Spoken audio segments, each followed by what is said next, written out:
Today we are going to start chapter 11 models. Models are helping verbs such as can, might, must, may, will, would, should that are used with the other verbs to show that something is certain, possible or not possible.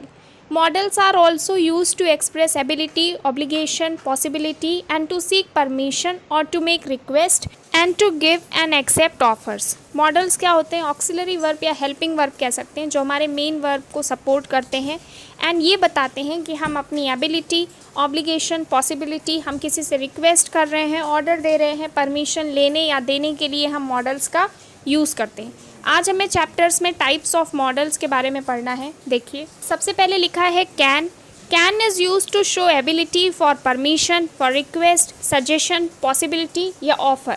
When we are capable of doing something or when we have to give permission or ask for permission, when we are making request, giving suggestion, expressing possibility or offering something, then we use modal can. For example, you see, I can speak 3 languages. Can I borrow your pen please? Can you wait for a moment? Can we order pizza tonight? It can get cold soon. I can look after the pup for you.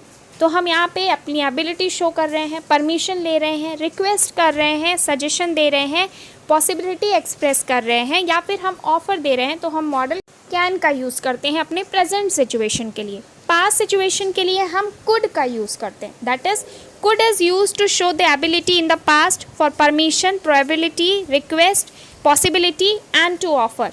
हम could का use भी can की तरह करते हैं, but can हमारा present और could हमारा पास्ट के लिए यूज़ होता है। Next is may. May is used for possibility, permission and suggestions. For example, it may rain today, may I sit here please, may I help you. जब हम बहुत ही पोलाइट रिक्वेस्ट कर रहे हैं, पॉसिबिलिटी शो कर रहे हैं या सजेशन दे रहे हैं, तो हम वहाँ पे मे का यूज़ करते हैं। मे के रिस्पॉन्स में आंसर आपका येस और नो दोनों में हो सकता है, वहीं कैन के रिस्पॉन्स में आंसर जनरली येस में होता है। नेक्स्ट हमें पढ़ना है मस्ट के बारे में। Must is used for force, advice और श्योरिटी। हम किसी को फोर्स आउट कर रहे हैं कि ये काम करना है, एडवाइस दे रहे हैं इट इज़ वेरी कंपल्सरी, या फिर हम श्योर होना चाहते हैं, then we use modal must. For example, you see, we must obey traffic rules, you must see a doctor, it is quite dark, it must be very late. तो हम जब किसी को फोर्स आउट करते हैं, एडवाइस दे रहे हैं या फिर हम श्योर होना चाहते हैं, then we use modal must. And should is used for advice, polite suggestion and for prediction. किसी को बहुत ही पोलाइट सजेशन देना है, एडवाइस करना है या फिर प्रेडिक्शन करना है, then we use modal should. For example, should board a bus carefully, should I call a doctor, your work should finish in an hour. तो यहाँ पे आप देख रहे हैं, एडवाइस दे रहे हैं कि you should board the bus carefully. हम किसी से पोलाइट सजेशन ले रहे हैं कि should I call a doctor. Prediction दे रहे हैं कि your work should be finished in an hour. तो यहाँ पे हम मॉडल शुड का यूज़ कर रहे हैं। अब अपने फ्यूचर इवेंट के लिए हम विल का यूज़ करते हैं। That is will is used for polite request, for prediction, spontaneous decision या हैबिट। हम किसी से पोलाइटली रिक्वेस्ट करेंगे, प्रेडिक्शन देंगे, we are going to make some spontaneous decisions और we are going to show our habitual actions, then we use modal will.